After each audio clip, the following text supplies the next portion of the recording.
What up, folks? Got a quick one here today. What I'm practicing right now goes along with this jazz series we got going on. Disclaimer, always remember, not the most experienced improviser here. I am learning, and these are the things that have worked for me, so I think you'll dig this one. One of the most common chord progressions of all time since the Baroque period is called the 2-5-1 progression. I'm sure some of you know what the 2-5-1 progression is. Basically, the 2-5 is like the end of the classical song, 2 chords.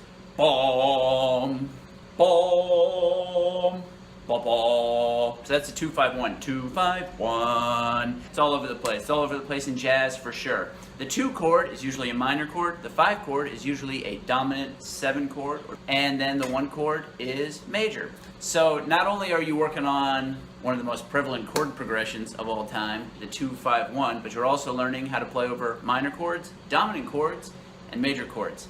And that's pretty much 9/10 of what you're going to run into.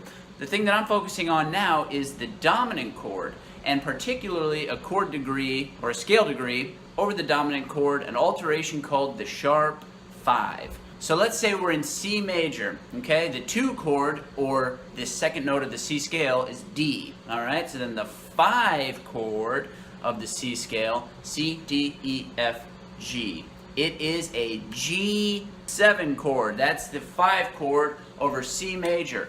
And the notes of the G7 chord come right from C major because they're all related to C major. So if you do like a G chord, if you start on G and you skip every other note, so G, skip A to B, skip C to D, that's G, B, D, skip E to F because F natural comes from C major, G, B, D, F. That is the G7 chord, and you can keep going. So G, B, D, F, A, C, E. That's like a G13 chord, and all of those notes are from the C scale. But there are things that you can add in, and the chord alterations are as follows: the flat 9, the sharp 9, the sharp 5, or flat 13, same thing, and the sharp 11. So let's stay here, the key of C major. So the 2-5 starts on D, goes to G. Those are the roots. I've got this lick that starts on the 3rd of the 5 chord, so it's B.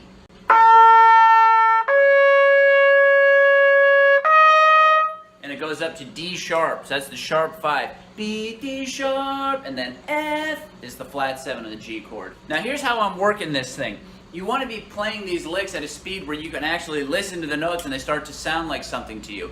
If I'm just turning on my Ebersold or I'm turning on my metronome, I can play those notes, but I might be playing them too fast to actually have like a preconception of what they're supposed to sound like before I play them. And we want to stay in that zone where we're hearing the next note before we play it, in my opinion, because if you're not hearing the next note before you play it, then you're automatically playing more inefficiently. And the more inefficiently you're playing, the more tired your chops are going to get and the less productive work you're going to get out of the face time. So that's what I think the value of ear training is. The ear comes first, this comes second. But we can use this thing to learn sounds, to improve the ear, but we got to practice slow.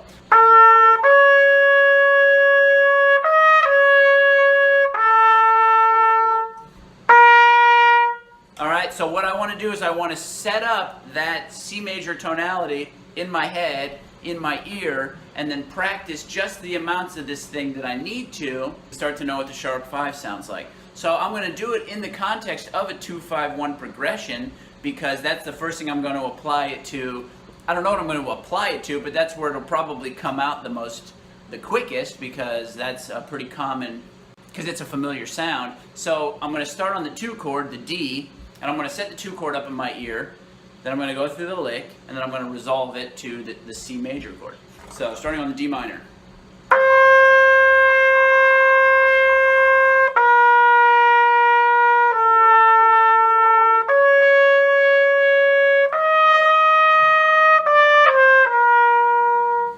So I know what the D sounds like, and then when I get to the C, I hear that as the root of the whole thing. B, the leading tone back to C, but instead we're B, D sharp,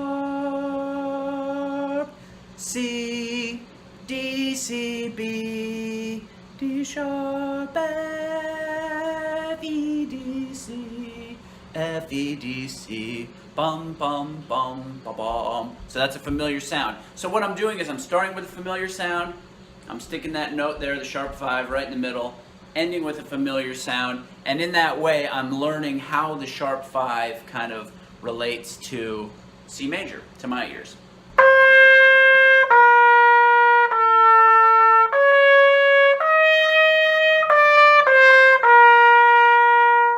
So that's just an example of how I'm working that in. Obviously everybody hears things a little bit differently, so you want to stick it someplace where it sounds familiar to you. Once you get going with the improvising and once you're playing by ear, and then that sound all of a sudden finds its way into an intuitive melody, then you're good. Then pick another chord progression. So for example, it might not be the 2-5-1 going into the 1 chord, but maybe work it over a secondary dominant. The secondary dominant is just a different dominant chord that's taking you somewhere else. So say it's taking you to the relative minor, which in C major, that would be an A minor. So say the chords, or the song goes to A minor at some point, and then preceding that, there's an E7 chord, E7 flat 9 chord. That's a secondary dominant. You figure out what that sharp 5 sounds like over that dominant chord going to the minor chord instead. So then you can just, you work the lick, you know what the lick sounds like, you put it somewhere, you know what it sounds like over a part of a song, and you put it somewhere else, you know what it sounds like over a part of that song. And that's a really good way just to internalize these sounds, because that's what you're going to want when you are improvising, when you're playing by ear, is having different choices readily available for you. Anyways, hope you guys dug that video, and if you have any questions, please let me know, because I want to know where you guys are coming from. I know that last time some people were saying that they'd appreciate a video on how to hear the tonic, so we'll talk about that too. But let me know what you guys think about this video. Let me know what you guys want to see in the future. If you did like this, please subscribe. It helps out the YouTube channel and all that good stuff. So, take it easy. Have a great day. Have a great week. You're doing great.